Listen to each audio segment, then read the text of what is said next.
The engine is still For launch. GC. Go. Guidance. Go. Fido. Go. Prop. Go. GNC. Go. Max. Go. Eagle. Go. Ecom. Go pending final steps to cabin link check. 2, 1.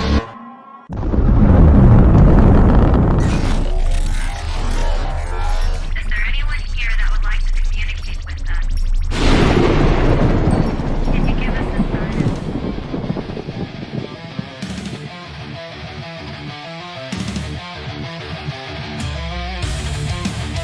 Welcome to the Rift Nation Network, the RNN, putting a slide in your glide and a dip in your hip. Welcome to the mothership, the home of the travelers of the universe. With shows throughout the week, you can find us at Instagram, Twitch, Facebook, YouTube, Spotify, and more. Everything you could want, everything you can need right here, right now. From the paranormal to the supernatural, from comedy to the spiritual. And now, your featured show. Shall we begin?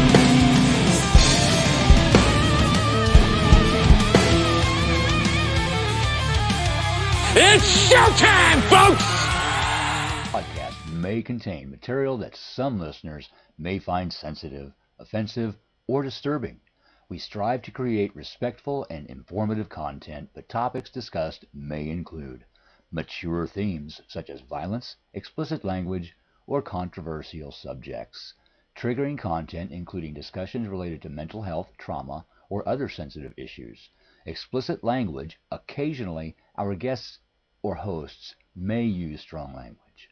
While we aim to handle these topics with care and empathy, we encourage listeners to exercise discretion. If you find any content distressing, consider skipping or seeking support. Remember that this podcast is not a substitute for professional advice. If you need assistance, please consult a qualified expert.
Hello, all my creepy little weirdos out there. Welcome again to another episode of Horror, History, and Haunting Podcast. I'm your host, Christina Spencer. And if you don't know me, I'm a parapsychologist. I'm working on my master's degree, and I am your tour guide through the realms of the supernatural, the paranormal, and the just plain weird. And tonight on this wonderful Wednesday, I have a wonderful guest for us. She is the host of Unturned Pages Podcast, and she is a professional photographer with Behind the Stories Within Photography.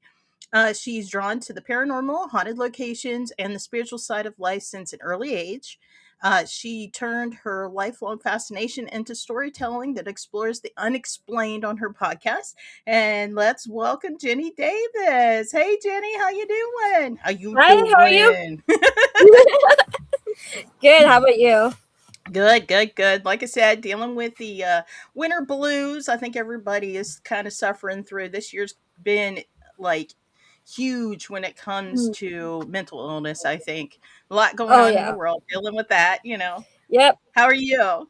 I know. I'm counting my day. I'm counting down the days until I go to Louisiana in less than 2 weeks, and it'll be like 80 Nice. degrees, 70 degrees. I'm like, Ah, bring me the I would heat. live for 80 degrees. Yeah, exactly. I You know. see my little Minnesota just had chubby like butt on the beach. low 50s. We just had low 50s. Now we're back to like 20s and almost sub-zero wind chills. I'm like, this is so not fair. 50 and then we're back to 20s? No, this is not how Right? we're supposed to go.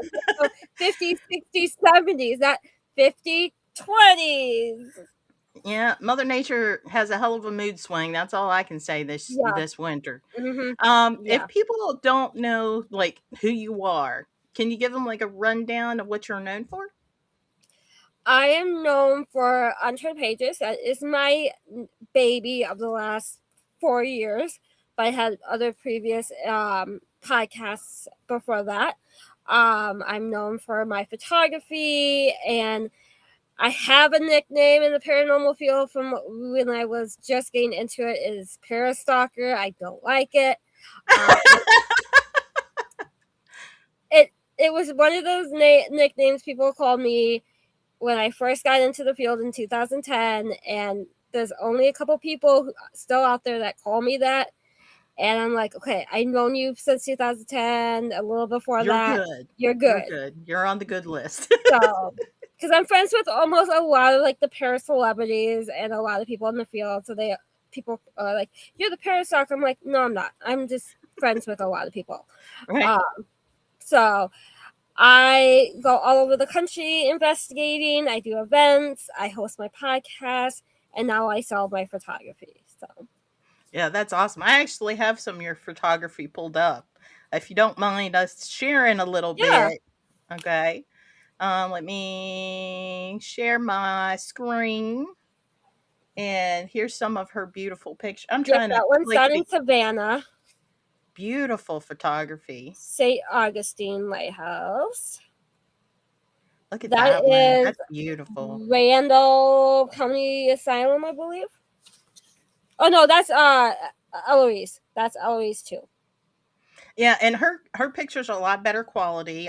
This is on Facebook, so don't because I've seen her pictures. They're beautiful pictures. Oh, thank you. I just had to snag what I could get here. Right.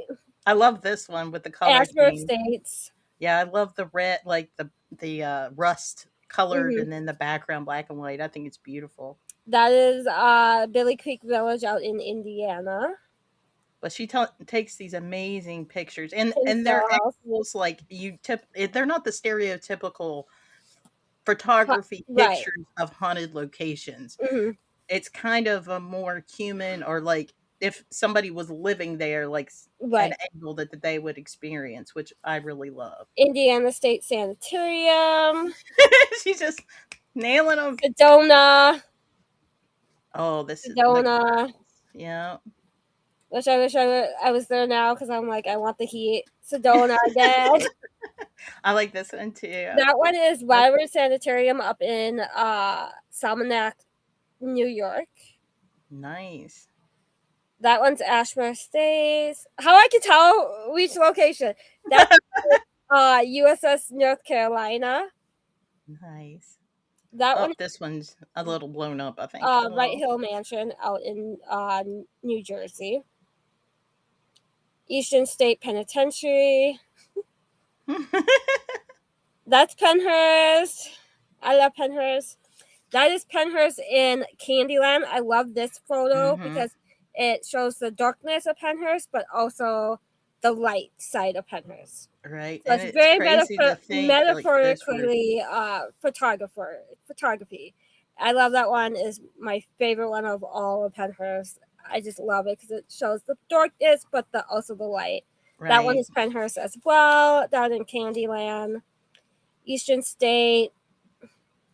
Oh, I Eastern like that. State. Yeah. Ohio State Reformatory. I love that photo. It is amazing. That is also Ohio State Reformatory. Amazing location. That is Sachs Bridge in Gettysburg. Sorry, I kind of blown some of them up so we could see them better, but Billy Creek. That one I actually laid on my stomach on the ground. Very like the camera almost to the ground, looking up the statue to the that's church. cool. That one is the schoolhouse of Billy Creek as well. That is Alcatraz. Oh, nice. That's beautiful. Golden State Bridge. Golden Gate Bridge. The Washoe Old Club. Washoe Club. Mystery, Winchester Mystery House. That is also Winchester Mystery. Yep. That's actually looking out of plane over Utah. Winchester Mystery House.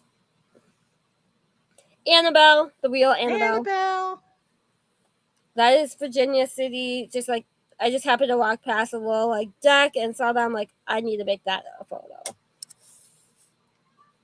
The Washoe Club. I love that mirror of the Washoe. I want to take it home. That is the Washoe. That's the poker room where I got a lot of activity. That is Yosemite National Park out in California. That is the Northern Lights, like 5 minutes from my house. Okay. Well, I don't want to give too much away, but that's a teaser of her wonderful work that you can check out on her website. Facebook page. Our Facebook page, I'm sorry. Let me Yep, you're good. Get that. Go away. But I know that you're one of the chief spokespeople for the Obscura Paracon. Do you want to tell us a little bit about that? So Obscura Paracon is March 21st and 22nd. It is the weekend before my hair surgery, so I will be up partying it up that weekend at this Paracon. I'm super excited.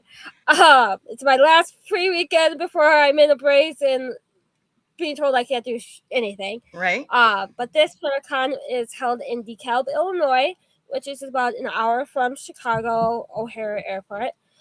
We have Chris Fleming coming. We have Dave Schrader. We have Barnaby Jones. We have Amelia Cutter. We have Sam Beltrices coming. Josh Purvis from Stream Beacon and the Searchers coming. We will have lectures. We will have workshops. We will have a after-hours ghost hunt at the Egyptian Theater as well. Tickets are super reasonable. I'm going to pull it up here just so I make sure I say the right price. Individual days is $15, or you can get a weekend pass for $25. And then workshops range from $15 up to $40, depending on which workshop you take. And then the after-hours investigation at Egyptian Theater is $85. Yeah, that's really reasonable. Yeah. Are you still looking for vendors? Because I know I'll be asked. Vendors, we sold out in less than 12 hours. Wow. When we announced it was me and Billy Atkins, who owns Obscura Paracon and Mr. Billy's Dark Arts and Oddities, was very shocked how fast tables went. I have friends coming from the East Coast, from the South, coming from the West Coast for this event. So I'm super excited. I get to see a bunch of my friends before my surgery, so I'm super excited about that. This event is going to be one for the books, in my opinion. I'm super excited because Billy was part of the paranormal for a long time, and then he took a step back to work on some personal things and other things. And then last year I took him to Ohio State Reformatory and kind of got that bug back into him. And I'm like, we need to do a Paracon. Let's do it. And that's how this was created. And just in the last couple months, we added a new event for July. It is going to be a witches and wellness event, so more metaphysical, pagan, spiritual event. in July in DeKalb, and then we have his Dark Arts and Oddities event in November in the same location too. Oh, So that's amazing. So you got a yeah, full calendar right there yeah. at DeKalb. I keep telling him I'm gonna move to DeKalb, and he goes, "Oh, please no, please no." We I'm can't tell like, with Jenny 24 hours a day, 7 days no, a week.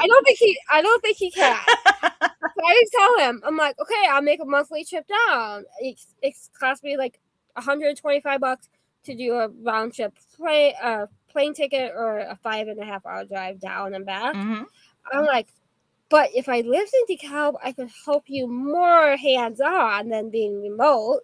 And he goes, I can't handle that. That's too much chaos. Too I much love chaos, too many ideas, you know.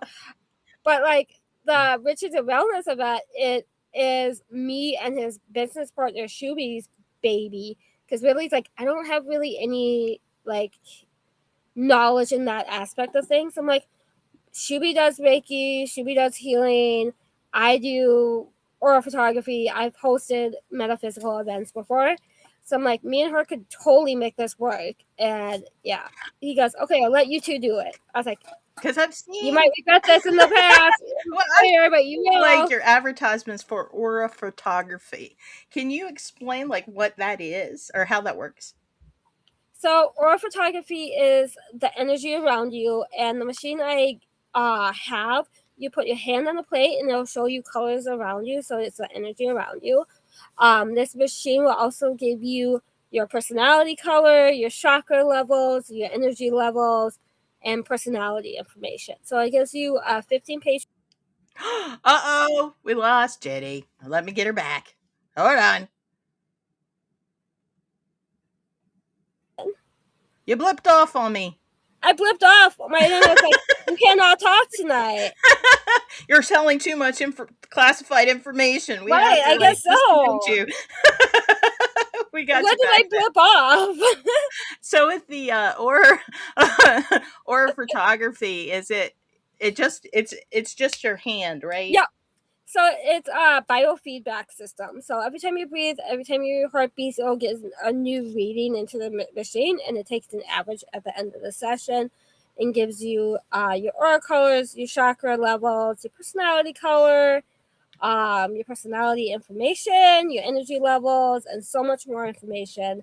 It turns into about a 15-page report at the end that you get that's to take. cool. I send it via email, so it saves paper and stuff, you know. Save the planet. Save me money on ink and paper, you know.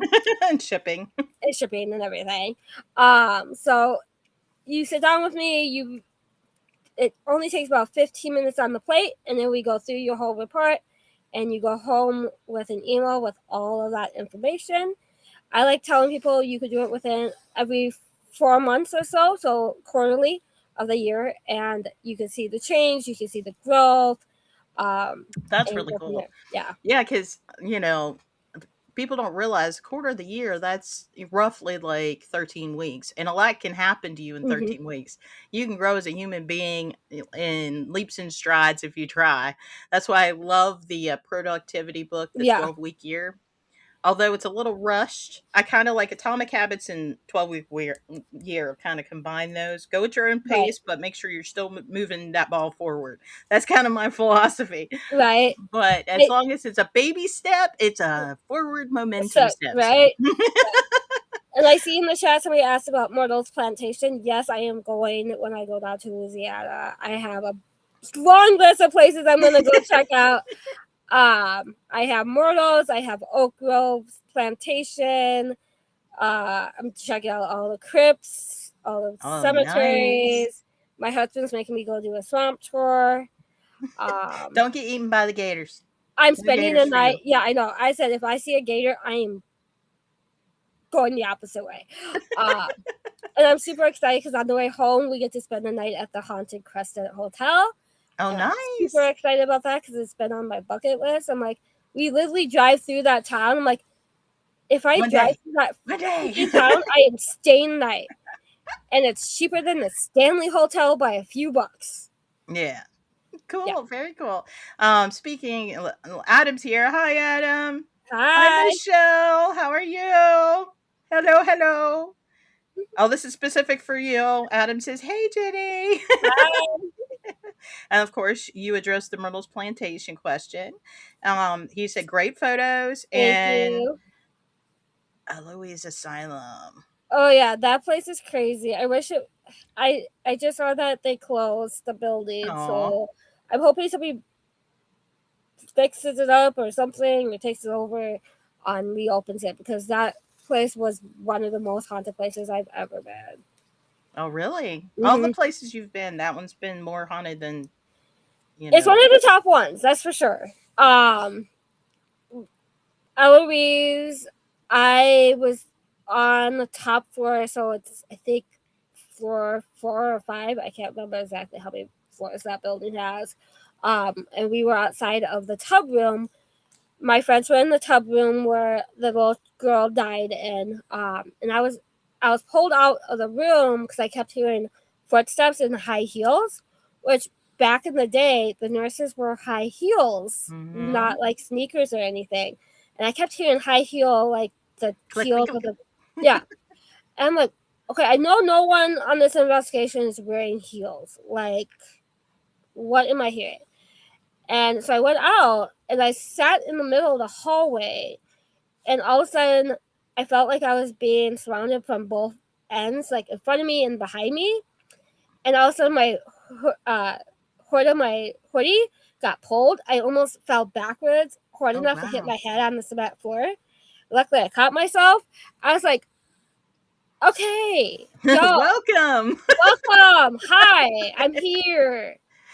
Uh, I'm like, don't do that. We're not going to kill myself at Eloise. I'm not going to become a new spirit of Eloise here. You're going to be one of those haunted tales that you talk about Right? on your podcast. And then later, before we left, I went on to, I think it was the third or fourth, and we were down in the nurses station. The same nurses station, if you watch Expedition X with the Josh Gates and those guys, they were Mm-hmm. in that nurses station. They kept seeing the female in the glass. I was in that room, and my two friends were out on the hallway, and literally I got pushed so hard that I literally jumped and screamed and ran out of the room. Oh, wow. And my friend's like, no, that was just me running into something. I'm like, no, if you were behind me and you pushed me, I would believe that. Mm-hmm. But that I wasn't jumping because of that sound. I had hands on my back pushing me out. Oh, And he goes, wow. you ran like a chicken. I'm like, I'm sorry, if you get pushed so hard that you almost fall forward and hit your face on the cement floor, you would be running too. Yeah, like that's time, like physical violence. That's the time to Mm-hmm. check out a little, Yeah. and recalibrate your system a little bit before Yeah. you go back. And luckily, it was like just at the end of the investigation. So I'm like, bye, peace out. I'll be back. I'll be back I'll be back. for But some that more place is punishment. amazing. I love always just the history and being in there was crazy, because I have a photo of a full body apparition in the hallway. I had dreams leading up to my investigation of Harmony, the little girl that died, speaking to me about Harmony. how she died, who was there when she died, blah, blah, blah. So I used that during the investigation. Oh, that's cool. But yeah, Eloise is cool. The city around it is a little creepy and a little dangerous, but totally worth it if you could get into Eloise again when they reopen. But it is a great location. Yeah, it sounds like it. Yeah. Now, what first drew you to the paranormal? Was there a specific moment or experience that started it for you? Watching Ghost Hunters. I was one of those, when they first launched Ghost Hunters, I was intrigued. And then if you ever remember GHI, Brandy Green, she held an event up here in Minnesota called Pure Soda. And she brought Rob and a bunch of other GHI members up. And that got me really interested. And then I went on my first investigation at a hotel here in Minnesota called Grant House Hotel. And that really pushed me into the paranormal. And ever since, I've been all over doing investigations, doing my podcast, doing my photography. But it's funny because Friday I get to go back to the Grant house after Oh, that's 12 years of cool. being not there. And so I'm like, 2026 has become my redemption year and my revisiting year. So I'm gonna go back to the Grant house for the first time in like 10 years. So I'm super excited about that. And then in June, I'm going to Waverly Hills for the first time in 13 years. I vowed never to return to Waverly Hills in 2013 when I had a psychic attack there. But this year I said, screw it, I'm going to go back and face my fears and face whatever that spirit was on the fourth floor in the OR that caused me to have a psychic attack. Wow. So this year is my redemption / revisiting years of locations. I'm super excited. I would be too. It sounds like you've got a lot planned for this year. Like, that's amazing. And somehow I had to fit another surgery mixed in with after my first one. If But anybody can do it, it's you because you're constantly busy. So right? you'll It's like, work it out. I have no doubt. I'll figure it out. I'll be on investigations in the big brazier cast. It's fine. I'll make Yeah. someone be my pack mule. It's okay. You'll look like a mummy, but you'll still be there. Oh yeah. Nothing. I told my mom. She's like, "Are you sure we could do all this with your upcoming like 2 surgeries?" I'm like, it didn't hold me back in 2015 or 2017 when I had my big hand surgery in my other hand. I was at an event the next weekend. No, those drugs make me too loopy. Right. Now, when you first enter a haunted location, what's the first thing that you pay attention to? Because I feel like that's an interesting question. See, I go into locations as much as possible, even though I watch all the shows, without as much knowledge as possible. So I skip the tours unless they like make it mandatory. Then I'm like, la la la, I'm here, but I'm not listening. Because I'm a psychic medium empath. I don't want to be influenced by people's experiences, history, whatever. Even though I watch the shows, I know some of the history. I don't let that influence me and what I pick up. But I go in. That's when people are on the tour. I like to kind of divvy off and go do my photography. But I like when I first get in, I like to do my photography, take the pictures, walk around, see what I pick up, and figure out where I want to start my investigation. Like at, let's say, I went to the Washoe Club in October in Nevada City, Virginia City. Me and my friend had gone off down the boardwalk and got pizza, and we came back. We came through the front door, and we were greeted with a hello from a female. We thought somebody was screwing with us from our group of people. They're all downstairs in the main bar area, waiting for us to come back. And we're like, why did we not have a voice recorder going? Why did we not have cameras going? Right. So I always go with what experiences I had to figure out where I'm going to go first. And at like the Washoe Club, when we heard that female, we're like, okay, we got to start on this main floor above the stairs because that's where we heard the female voice. And that whole night, we were chasing shadows, we were chasing voices, footsteps, phantom smells. It was crazy. Like, if you ever get the chance to go to Washoe Club or Virginia City, take it because you are literally stepping back into time at that. Yeah, that's definitely on my radar because, like, I've done private investigations because that's kind of how I got into it. Was more private stuff. I was the weird aunt that people would contact and be like, something's weird going on, and you're the only person weird enough that I know that I could talk to and maybe get an answer from. Right. And that's how I started. I want to do more because I've never done an actual like public investigation with like a group of people. I think that would be neat to start doing. So that's something definitely I want to do later on this year. So yeah, I'm definitely going to keep a lookout for like your different community events and that kind of thing. Now, when you do your investigations, do you think that you approach it more skeptically, spiritually, or like somewhere in between? I like to mix the two. So I'm very skeptic. I always try to figure out if there was something in that building that would cause that sound. Windows, old broken windows, anything like that. But I also come in with like the spiritual side and the metaphysical side.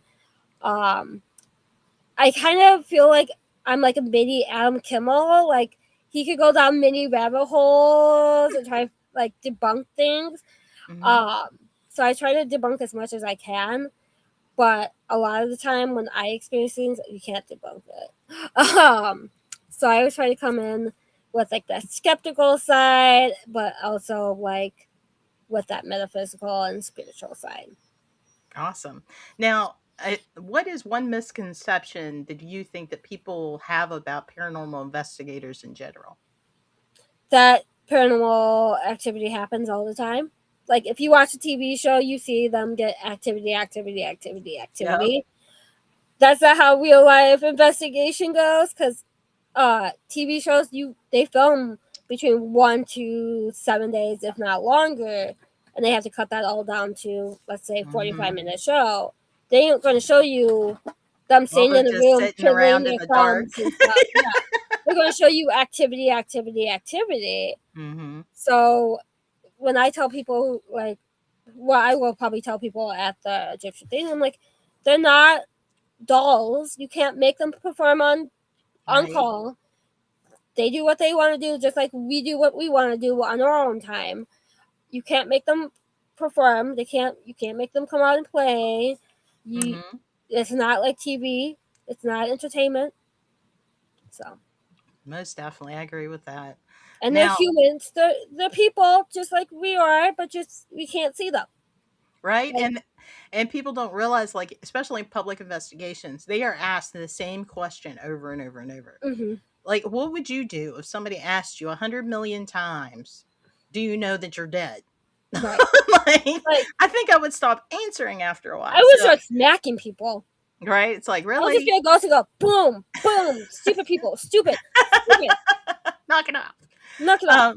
That's well, my right answer. Questions. Getting back to your photography. Now, when you're photographing a haunted location, how is it different from regular photography? So my focus when it comes to photography is haunted locations, haunted historical locations. I don't do a lot of people photography. I just don't. I find the haunted historical locations more fun to photograph because people can photograph the same thing or same location, but each photographer has a different aspect, angle, feeling. So I always like to take pictures of the places I go, not the people I see. Unless I'm taking selfies, then it's Right? selfie time. Then you're the queen of selfies. Right? I'm like, selfie time! Now, when you're taking the professional photography in haunted locations, I have to ask, after you've taken those pictures, have you ever noticed something you didn't see in the moment? Yeah, so like the full body apparition at Eloise, I did not see it with my own eyes. I don't know. I'll have to send it to you later. Okay. You definitely see a full body. You see like the person in front of me like trying to take a step because you see the knee kind of bent, like it's about to take a step. And my friend who was with me when I went up there, because we both ditched the tour. We're like, we've been here before. We don't want to hear the history. He was down the hall, the opposite side, talking to his wife in one of the rooms. So it wasn't him in front of me. And he goes, was that me? I'm like, no, you weren't in front of me. And there's nothing here to cast that kind of shadow from behind me down in front of me. Like, so that one is really good. And then my friend who was also with me at Eloise took a picture of me at the Mackey Mansion in Virginia City. And I had just done an Estes method, and I had come out of the wife's room because back then men and women didn't sleep in the same room, I guess. They had their separate rooms, and I had done an Estes in the wife's room. And I had come back into Mr. Mackey's room, and I was sitting on the couch, and I'm like, something told me to go into Mrs. Mackey's room to get something. So I got up, and I stopped, because I felt like something was right in front of me. If I had kept going, I would have like Walked hit into them, it. walked into them or something. And he took a picture, and you see like a person in front of me, and then you see the hand around my throat. Ooh. I was like, Okay. I didn't see the hand around the throat until somebody pointed it out to me at a different event later. But I'm like, this isn't right. Me and him were stuck in that room for like 2 hours because we're like, if we get up, something's either going to be thrown off that bookshelf in front of us, or like a door's going to slam in our face type of thing. Ooh, he's And aggressive. we're like, He's that aggressive. place definitely made us feel like, do we want to continue to investigate the other side? Like, I was about to hang up my paranormal Really? belt and not investigate ever again because it scared the shit out of me. So when I can go back to imagine. Virginia City, I'm not going to go back to that location. Me and him are chicken to go back to that location because of what we experienced in October. We're like, that place, like my spirit guides usually come with me everywhere I go. That place, as soon as I stepped over the threshold of the Mackey Mansion, I felt so like naked and alone because my spirit guides did not follow me yet. I was like, Oh, I can't imagine. I don't like that. Like, Right? why aren't you coming in with me? Why aren't you doing your job of protecting me? Mhm. And he felt the same way with his spirit guides. I'm like, something's very off with this house, That in this location. mansion. So I'm like, he's like, we can go back in May. I'm like, no. Like, I want to go back in and like face whatever happened, but part of me is like, if my spirit guides aren't gonna come with me, I'm not going back. Yeah. If you feel unsafe, that's when you need to step away from that location because Yeah. I think there's too many people that don't trust their gut, and when something's telling you like no, like we don't want you here, Right. and they push it, is when people get hurt, and Mhm. that's and I think you did a good job by like stepping out of that because it Yeah. could turn like bad quick. We were supposed to stay until like 4 a.m. I think we called it like 1:30. We're like, and done. Like, done. Like, Done. we get to I'm the out. point that we're like, things are going to start being thrown at us. We're like, no, we're good. But the tour guy's like, pretend that you're the robbers who come and steal the silver. I was like, okay, we'll do that. I think that's what pissed the Triggered it. spirits off, Mm-hmm. was because we did what she said to do, Bless and you. I'm like, that's probably the one mistake we made, was trying to like spice See, I would things have an up. issue because I don't believe in instigation because you wouldn't do that to a human being. Why would Right. you do that to a spirit? So that's just it's off the table for me to instigate like that because that's what happens. Like, Right. wouldn't you get pissed off if somebody come into your house and act like they stole your silverware? Like, So at the don't Mackey do Mansion, that. It's rude. Mr. Mackey, John Mackey, was one of the most richest men in Virginia City, along with people who usually hung out at the Warsaw Club and the Millionaires Club. He stored all of his silver in the safe in his house. And one night, 2 people came to try to rob him. He had a security guard in the safe at all times to protect his stuff. Mhm. And the 2 robbers came in. The security guy, cop, whatever you want to call him, killed the 2. But they also took a lot of silver out of the house before they came back and tried to take more. So that's what that history is. Like, I think he was protecting his house when we tried to do what the tour guide said, because he's like, do this and it'll spice up the house. It'll make that house very energetic. I should have not done what I did, but I was doing what the tour guide said, and I regretted it. But I'm like, I'm not going back again because I don't want to go back into a place that I felt so like endangered. Yeah, I agree with that. Now, when you're dealing with your photographer, when you're taking pictures, Mhm. because I always like to ask my photographers this question. Now, I know you believe that you can capture spirits on film. Yep. You think there's other things that you can capture on film, like emotional imprinting or like traumatic, like residual energy, or do you think it's just like spiritual energy? I think we could do all type of energy. Um, so with my photography, I kind of do some editing, but I leave it as much as unedited as possible. But like people who look at my photography say you could feel the energy of the building, you could feel the energy of the spirits through the photo. So I totally think that's possible when you're taking photos of a haunted location, historical location, to capture that emotional energy as well.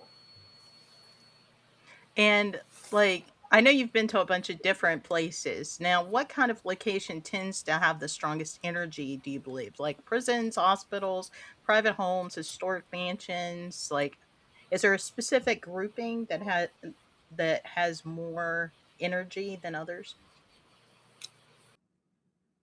Oh, we lost her again. The people want to know the answer to these questions. What the heck? Oh my god. My computer, my internet or something is saying screw you. It's like, as soon as I ask that question, I'm like, nope, Nope. you know, file 404, file not found. So I'm very pulled towards hospitals, prisons, asylums, poor farms, whatever you want to call them. Mhm. Those are where I'm tied to most, and then very historical locations. So I do a lot of prisons, a lot of hospitals. This year I'm doing like Waverly Hills, Hospital on College Hill, doing FCI Madison. I'm doing a lot of hospitals and prisons this year, which I'm super excited about because I feel like those are the locations that I get the most activity in. But I think it all depends with people. It's like what energy you bring into a location as well plays a Mhm. factor into it. Like, there's a location here up in Wisconsin that I go to a lot called Broadhead Manor. Um, I've heard and about that one. Yeah. that I happened to find it. I got taken to it by chance, not by mistake. Because I don't like to say mistake, but a friend of mine, we were at a Paracon a few years, like 3 or 4 years ago. He goes, "Hey, there's a new location 20 minutes from the Paracon. You want to go check it out?" I'm like, "Yeah, I want to go check a new location out that no one knows about because it has just been open. Mhm. Not a lot of people knew about it." And that's how I met the owner, Bill Walter, and fell in love with the building. And now when I step into the building, just to even stop and say hi to Bill and hang out for a bit and not even to investigate, I turn on the spirit box, and the first thing that gets pulled out of the spirit box is Jenny detention. Jenny detention. I hate Jenny. She's a biatch. She's a blah blah blah blah Oh, blah. wow. The principal does not like me It of doesn't that sound like building. it. He will make me sick. He will throw things at me. He will make it to the point that I cannot be in the building. Oh, Uh, wow. I I love Broadhead, but I hate that principal. Like every time I get sick, It sounds like it's mutual. yeah. Sounds like he comes Because after you hard whenever you appear. my friend turned on the spirit box because I had stopped after an event in Illinois. We just stopped on the way back home. Like, hey, our friends are there. We're just going to say hi. And we turn on the spirit box. And the principal comes through. He goes, she's back again. Yes, I'm like, and I'm not I love you leaving. too, principal. And he'll come through like the spirit box because I filmed an episode of Expedition Entity with Larry Eisler there couple years back, and it was me, Jenny Coles, Larry, and Dan, and Bill in the principal's room. And the principal doesn't like to be called out by his name. And Bill, it got really quiet. So Bill's like, I'm going to say his name out loud. And as soon as he said that, the spirit box said, "I will break the girls." Jenny got sick. I got up. I was dry heaving, like I was about to Oh get my sick. goodness. And ever since, it's Jenny detention. I don't like Jenny. He calls me a biatch. He calls me an a-hole. I'm like, dude, what did I ever do to you? And I think because him and the You must janitor, remind him of somebody, like him and maybe the in his life. janitor are from the time period that women should be seen and not heard. And I'm a very dominant personality, and I'm very vocal. So I Yes. think when I go in and I'm asking him to show himself or answer my questions, I think he goes, "You're a woman. You should not be talking. I should be only Mm-hmm. talking. The men should be talking." So I have a special T-shirt from the owner that says, "I did not survive detention." I'm the only one that has that T-shirt because I've never been able to survive a night at Broadhead without getting sick, without getting something thrown at me by him or the principal, without me being called out on the spirit box, me being pushed, anything like that. Harassed. Yep. But I can say, once I lay my head on the pillows there, I sleep like a baby because I'm like, if you come near me when I am sleeping, when my guard is down, y'all, we're gonna have issues. Like, y'all don't come when I sleep. You set up your spiritual barriers before Yeah. you sleep. And Well, like, it's funny because I can get the best sleep in any haunted location, but at home I'm always twisting and turning. But at haunted locations, I can sleep like a baby at. huh. That's interesting because, like, Unless they, I'm a restless sleeper too, and I've always wondered. I'm like, okay, if I go into a haunted place, as you know, active as my ADHD brain is, I'm like, how's that gonna go? yeah, I literally can sleep like a baby at haunted locations. Like, hardcore, I'm out. As soon as I put my head on that pillow and I say, "Spirits, you cannot touch me. You cannot interact with me when I'm sleeping. You can talk to my voice recorders that are going, but you cannot Touch touch me. me. You cannot speak in That's my it. ear or anything like that." Then I sleep like a baby. Yeah, because And that was one chief thing, like we discussed on the paranormal panel at MainCon last year, was metaphysical or spiritual protection. And like it could be just as simple as stating that, like, you are not welcome to touch me, affect my body, mm-hmm. enter my body, go with me. Like, you have to lay it out on the line. And at any Yeah, point, like, you don't feel safe or you feel off, that's the point you need to disconnect, leave the property, do some right, grounding, bring it back in, get your protections back right. up before you go back in. Like, So that's good that I'm hearing you do that yeah. because that's So, funny story, going back to 2013 when I went to Waverly Hills for the second time. So, first time I went was 2012. I actually ditched high school for a week and went to Kentucky and Ohio to do investigations because I was the student that got all of our schoolwork done halfway through the semester.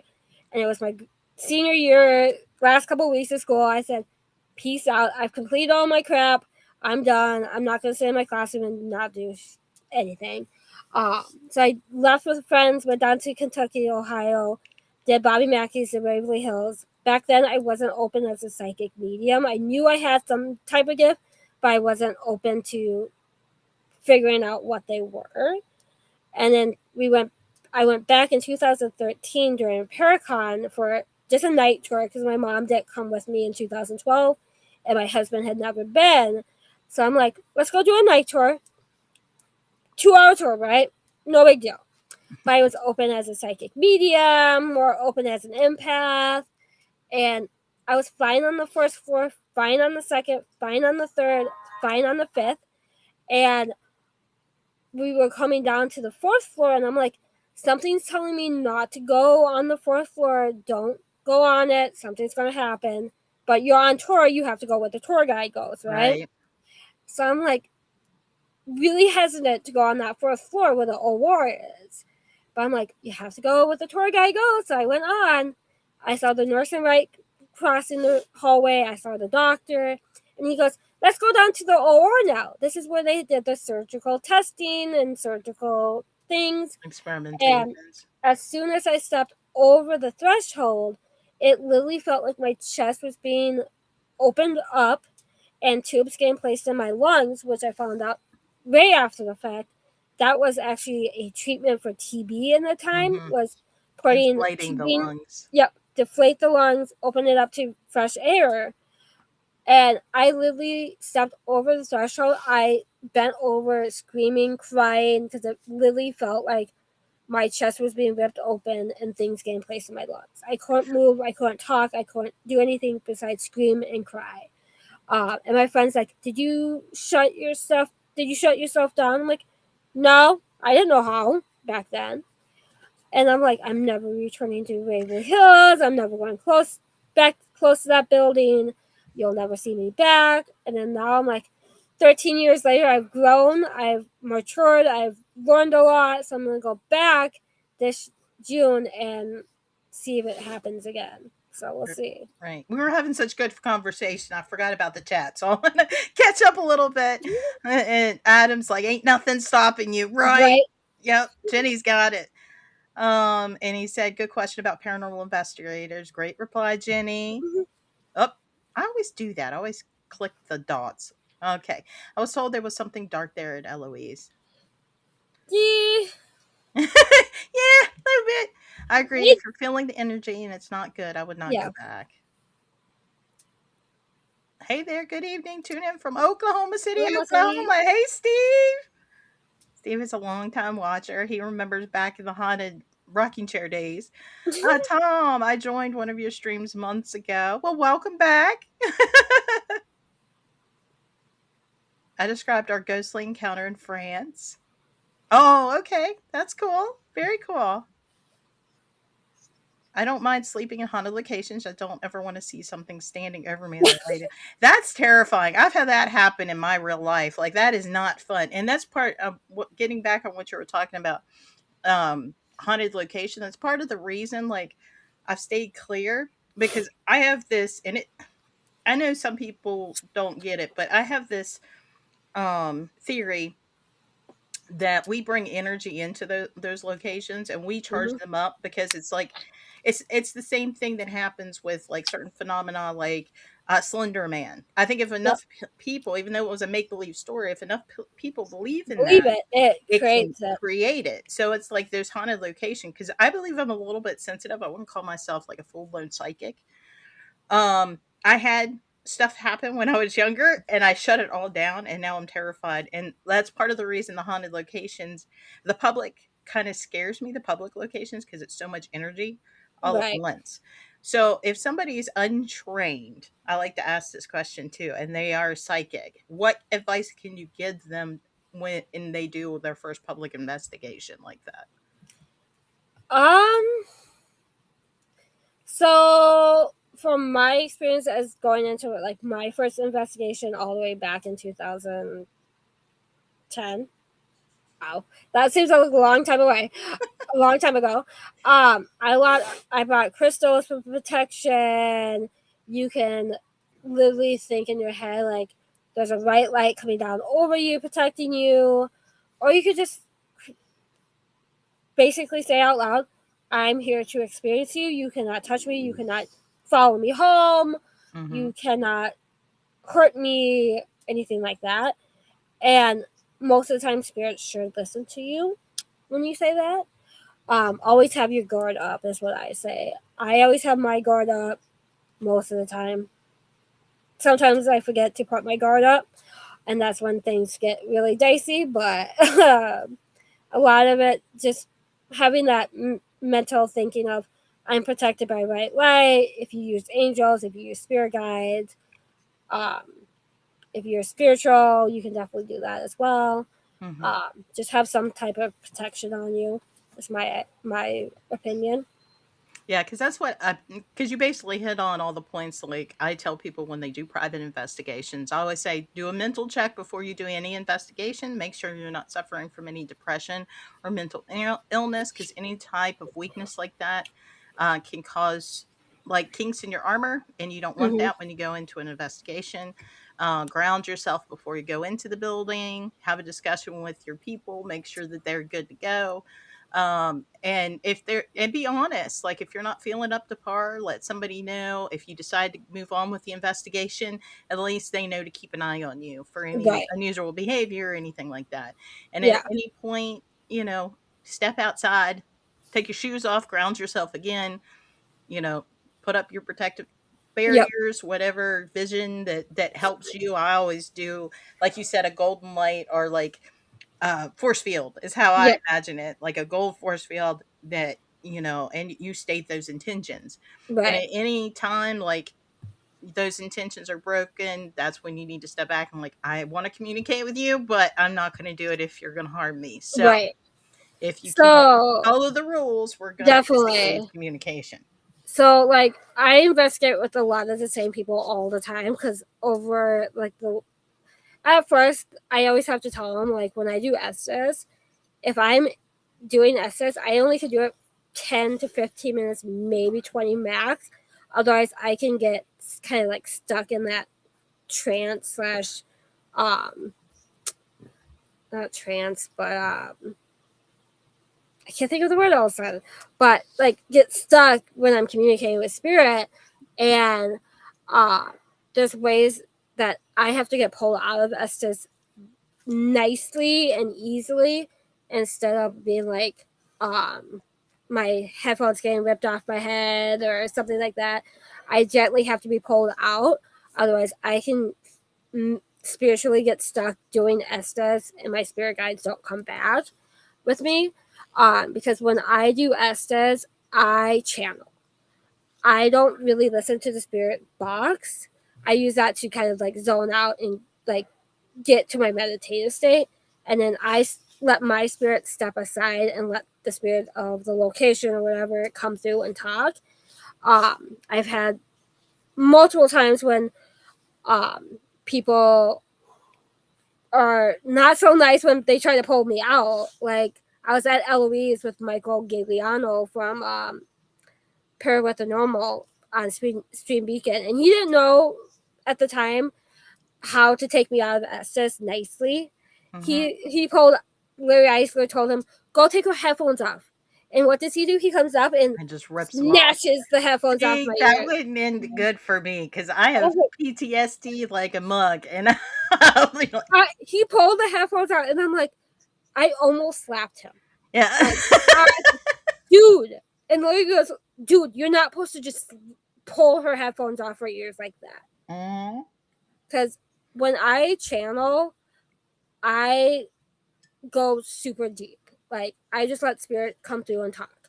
I've channeled my friends' family members. I've channeled spirits of locations. I've channeled sometimes, like, I think at the Washoe Club, I channeled someone very historical. And that was really interesting. But I can get stuck in doing Estes. I love Estes, but I have to be really protective of who I do Estes with. Because, like we said, people bring their own energy into locations. Right. And sometimes that energy doesn't match with the energy of the building and the spirits. And if I'm doing Estes and your energy is off, it can affect my Estes and affect how I come out of it and what I take out of the Estes. And in case anybody at home doesn't know what we're talking about with the Estes method, it's used in paranormal investigation. Basically, you have noise cans like my ears that I wear all the time that plays the SB7 in your ears, or Yep, a or spirit any box spirit of box. some sort. Yep. You have a blindfold to kind of make Like you block out, focus more, right? into what you're hearing, and also you're not taking in any cues from other people in the room Yep. or anything like that. So you can't hear anybody that's in the room, you can't You see can't anybody, see. Yep. and you're just saying what you hear basically in the at S7 session. Yep. Now, in Jenny's case, like she's using that because a lot of people do use white noise or some sort of sound to channel or get into that metaphysical space to Yep. communicate with spirits, which I've heard people do that with the Estes. Yeah. So I just figured I'd take a second and explain that just in Yeah, case nobody at home knows what we're talking about. We're yeah. talking the lingo. So I'm very protective of who I investigate with. Like, if it's someone new, I typically don't do Estes unless my mom is with or someone I known for a while that knows how to take me out of Estes and how long I can be in Estes and the warning signals. Like, if, let's say, when I channeled my friend's dad, my whole face changed, my voice changed, my expression changed, how I sat in the chair changed to everything his dad was, how he would have sat, how he would have talked, info that only he would know about my friend. There's like different warning signals with me. If I do that too long, it can produce that attachment or getting stuck in Estes. At one time it took me like 30 minutes to get out of Estes at one point. So I'm very picky of who I do Estes with. I don't do Estes on public investigations, like event style investigation, just because you don't know the energy people are bringing in. So I have to be very like protective and very selective of who I do Estes with and around.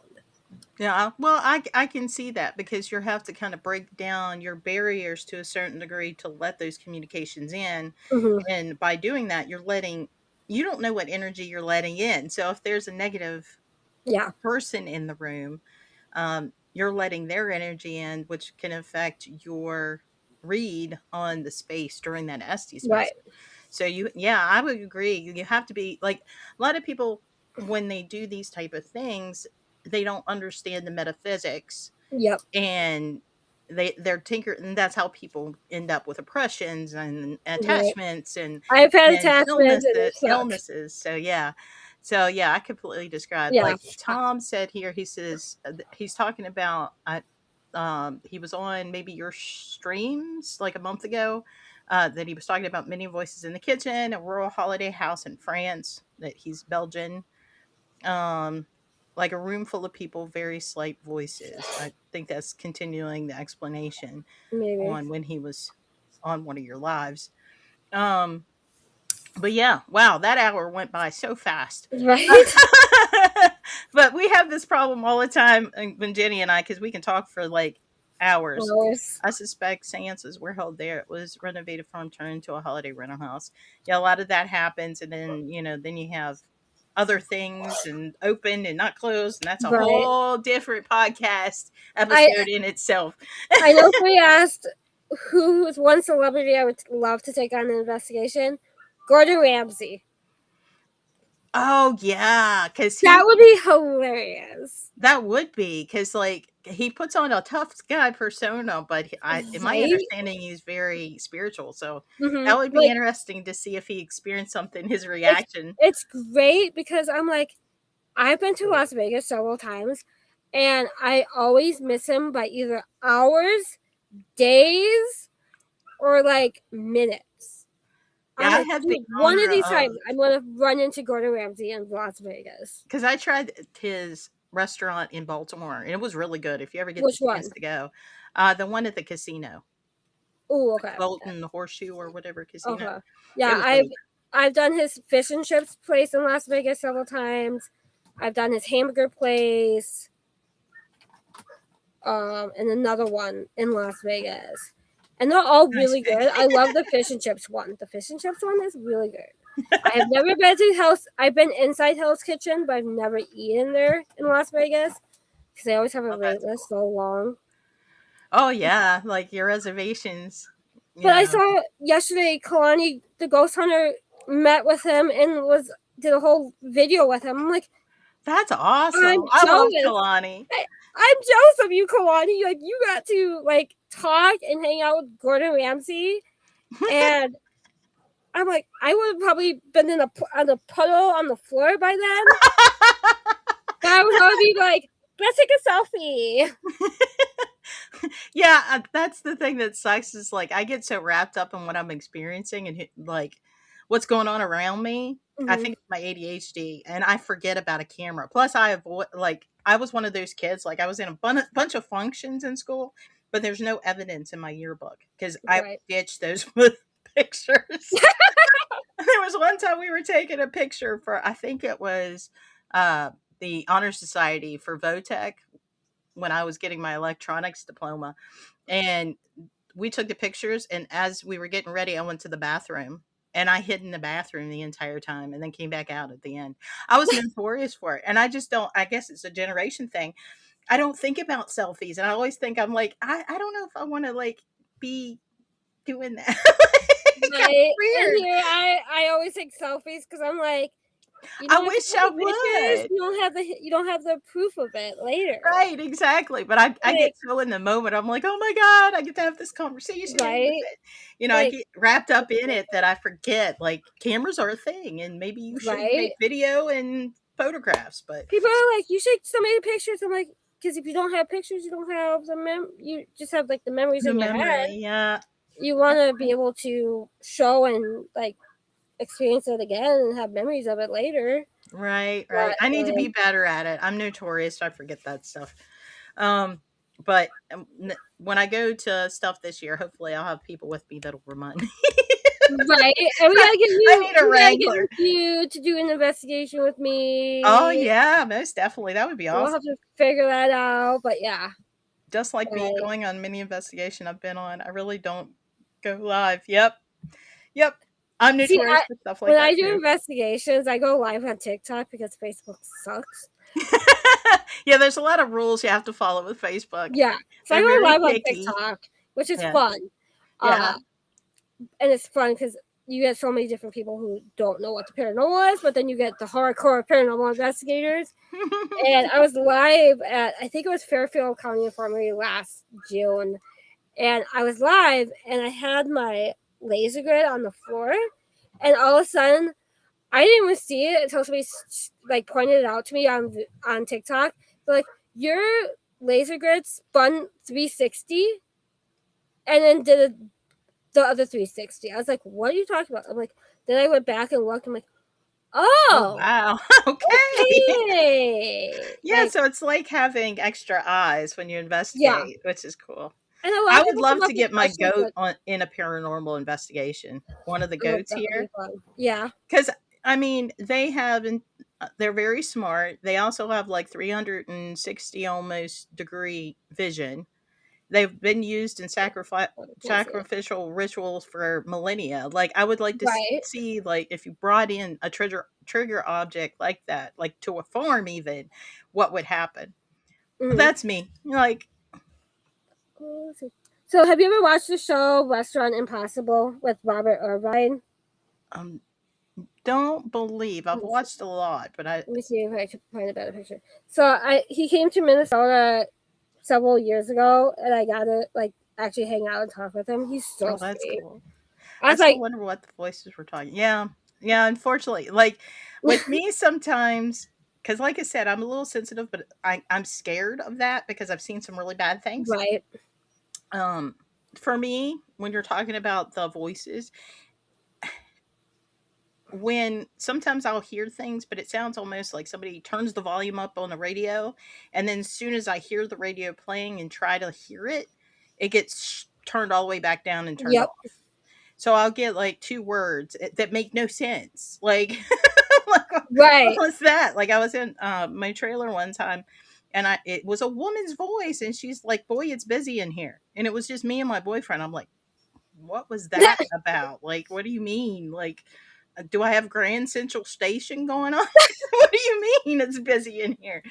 But I see what you're talking about because I'd like to be able to, because I know people are gifted and they can kind of control that volume Yeah. and tune in, but then I'm also scared too. Yeah. So When I'm home, I turn mine off, but my kid always grabs my equipment and starts doing stuff in her bedroom. I'm like, River, what do I tell you? You're not supposed to investigate your house. yeah, don't do it. And she's sitting there with the EMF and the voice recorder. I'm like, child, we don't investigate our house. Yep, But because you mommy, don't I know want to do what. what you do. So she's Oh, been on 3 or 4 investigations now, and she's going to go with me on Friday. But she's such a mini me. She always wants to go investigate. She wants to go hang out with the ghosts and all my friends. So I'm very picky with which locations I take her to. But she loves it. that's awesome. Like my oldest is more interested. My other two, they're kind of like, I don't know if I want to. But see, mine are all adults. Yeah, she's turning 8 in March, so I am very picky on where I take her and how much she actually does. Yeah, you have to be careful. Mm-hmm. Protect the littles. Now, Right. we've But kind she of asks run the best a questions. She asks the best questions, so. yeah. Well, they're more open too, Mm-hmm. so they can kind of connect a little easier. Right. Now, unfortunately, we ran a little bit over, but is there anything that you want to promote, pitch, tell people that to check you out, your socials, that kind of thing? So if you're in Chicago or surrounding area, city, state, come out to Obscura Paracon March 21st and 22nd. I will love to see you. We have amazing vendors, amazing speakers, guests. So come out to that. Otherwise, you could find Unturned Pages on Facebook, Spotify, iHeartRadio, Pandora, all those places. We are live Sunday nights at 8 p.m. Central, 9 p.m. Eastern. We have some amazing guests. We are booked out until June. So every weekend we will have some amazing guests come on. Otherwise, you can find me on Facebook, Stories Within Photography on Facebook. You can purchase 8x10s or canvas prints of my photography. But yeah, Awesome. find me on Awesome. Facebook. That's great. And just if you haven't subscribed, why haven't you? Come on Right? now. Like, do it. Do the thing. Do the Do the likes. Do the thing. thing. But beyond that, I just want to thank everybody for checking the show out, hanging out with me for the hour. Thank you, Jenny, for coming on. I know time is one of those irreplaceable resources, so I'm always thankful when somebody's spending a little with me. Right. Um, but I want to thank everybody home, and you have a wonderful night, guys. And as always, thank you for watching and sweet dreams. Bye bye, guys. Bye.